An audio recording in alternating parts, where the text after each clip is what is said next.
상담 과정에서 상담사의 태도에 대해서 앞 시간에 네. 관심 기울이기부터 일치시키기, 예. 그다음 공감하기, 맞추기와 이끌기, 질문하기까지 했습니다. 그 뒤에 나오는 게 이제 자기 노출, 피드백, 맞닥뜨림. 네. 자기 노출은 나는 이랬다. 또 하나는 나도 그런 감정을 느낀다. 네. 나는 나도로 표현하는 자기 노출을 통해서 내담자와 일치감을 느끼게 해서 라포를 형성하는 방법이에요. 그럼 피드백을 할 때는 샌드위치 피드백을 제공해 주는 걸 기본으로 합니다. 네. 상담 과정에서. 네. 피드백을 한다면서 내담자의 어떤 단점이나 약점을 지적하는 네. 그건 아주 잘못된 방법이거든.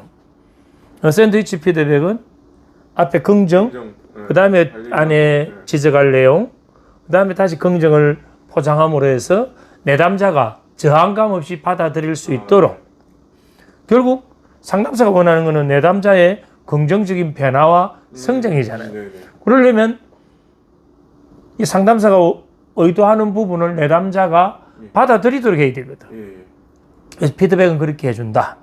그 다음에 이제 맞닥뜨림은 언제 쓰느냐면 일반적인 경우에는 내담자와의 어떤 맞닥뜨림, 쉽게 맞닥뜨림이라는 거는 서로 다투는 거예요. 싸우는 거예요.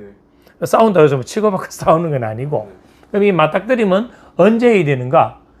내담자가 악과 D가 말이나 행동이 일치되지 않을 때, 또 부정적 자기 신념에 갇혀 있을 때, 거기에 만약에 상담사가 공감을 해주고 지지를 해줘 버리면 그 잘못된 것이 자기의 조건 형성되어 버린다 이 말입니다. 그런 거는 부정적 자기 자신의 신념이나 앞뒤 언행이 맞지 않는 것은 과감하게 부딪혀서 그것이 잘못됐다는 것을 내담자가 깨닫도록 맞닥뜨림 기법을 써야 된다. 이때도 중요한 건 절대 감정적으로 대응해서는 안 된다. 이 맞닥뜨림의 목적이 있습니다. 맞닥뜨림의 목적은 상담사가 어떤 목적을 가지고 있을까요? 내담자의 긍정적인 변화와 성장이 목적이지 맞닥뜨려서 내 분풀이하고 내 감정에서 하는 게 아니다 이 말입니다. 그래서 어떤 경우에도 감정을 개입시켜서는 안 된다. 자, 이게 상담사가 가져야 될 태도 첫 번째였습니다. 공감과 감동 능력. 그걸 위해서 관심 기울이기부터 해서 쭉 설명을 드렸습니다. 이걸 좀 더 요약하자면 상담 과정에서 내담자가 하는 말에 경청하고 경청한 후에 그걸 수용하고 수용했다면 그 수용한 것에 대한 공감을 하고 그 공감을 했다면 그 내용뿐 아니고 내담자 자체 그 대상도 존중해줘야 하는 그게 상담사가 가져야 할 첫 번째 태도다. 이제 두 번째로 한번 넘어가 볼까요? 상담사는 존재 허용적 태도를 가져야 한다. 네. 어떠한 내담자도 존재 자체는 모두가 오케이가 되어야 됩니다. 내담자의 부정적 어떤 신념이나 잘못된 행동, 잘못 형성된 행동에 대해서는 우리가 노라고 할 수 있지만 존재 자체는 모두가 오케이다. 여기에 깔려줘야 되는 거죠.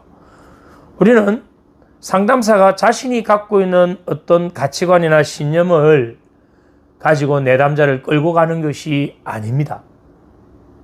궁극적으로는 상담사의 그런 부분들을 나중에 내담자를 위해서 사용할 수는 있지만 모든 상담 과정은 상담사 중심이 아니다 이 말입니다. 누구 중심이어야 될까요? 내담자. 그게 기본이에요. 내담자 중심이 되어야 한다. 자, 그러기 위해서 상담사의 태도는 내담자의 행동에 대한 기대를 하지 마라. 자, 이게 무슨 말일까요? 내담자의 행동에 대한 기대를 하지 마라. 그 내담자가 내가 생각한 대로 바르게 딱 맞게 행동할 거라고 기대하지 말라고. 그런 내담자 같으면 상담을 하러 오지도 않겠죠. 그런데도 상담사들이 자칫 잘못하면 그러한 통제욕에 빠지기 쉬워진다. 통제욕이라는 것은 내가 지금 상대의 어떤 사고나 행동을 내가 가진 어떤 가치나 신념에 맞춰서 통제하려고 하는 게 통제욕이거든. 절대로 그러한 기대를 하지 마라. 이게 이제 상담사가 가질 태도예요. 이거 이제 잘 씹어봐야 돼요. 왜냐하면 본인이 나의 상담하다 보면 이런 통제욕이 불쑥불쑥 올라오거든.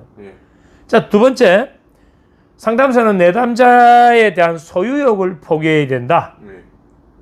우리가 아이들을 키우다 보면 부모가 이런 함정에 잘 빠지잖아요. 내 아이니까 내 마음대로 해도 된다. 내 아이니까 내가 원하는 대로 키워야 된다. 마치 자녀를 자기의 소유물로 생각하는 그 오류를 많이 범하죠. 상담 과정에서도 마찬가지로 상담사는 이 내담자를 소유하고자 하는 그런 욕구를 가지기 쉽다. 그래서 이 소유욕을 포기해야 된다. 이러한 말들은 핵심은 결국 뭔가요? 내담자를 뭐 해주라? 존중해야 된다. 라는 게 깔려있죠. 그럼 내담자가 자신의 길로 갈 수 있도록 허용해줘야 된다는 게 무슨 말일까요? 내담자가 편한 거를 선택하게 해줘야 된다?